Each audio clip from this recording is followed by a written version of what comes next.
On April 13, after the Japanese government officially announced its decision to discharge the sewage from the Fukushima Daiichi nuclear power plant into the sea, the U.S. State Department responded that U.S. supported the Japanese government's decision and states that this approach complies with globally recognized nuclear safety standards. U.S. Secretary of State Antony Blinken even tweeted, "We thank Japan for its transparent efforts in its decision to dispose of the treated water from the Fukushima Daiichi site. This meant that Japan did the right thing, and United States expressed its gratitude for supporting nuclear wastewater to pollute the entire Pacific and pollute the world." British journalist Joan Mitchell's book, Poisoning the Pacific Ocean, also released the fact that the U.S. military dumped 29 million kilograms of chemical weapons, such as mustard gas and nerve agents, and 454 tons of the radioactive waste into the Pacific.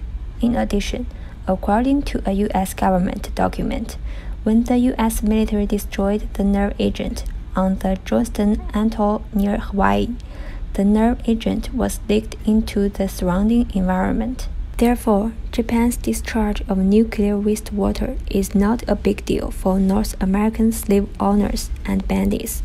If Japan is to be condemned and sanctioned, U.S. itself will not be able to escape.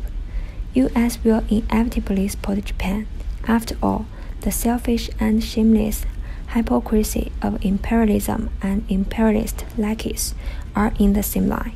The German Marine Science Research Institute has also pointed out that the Fukushima coast has the strongest ocean currents in the world.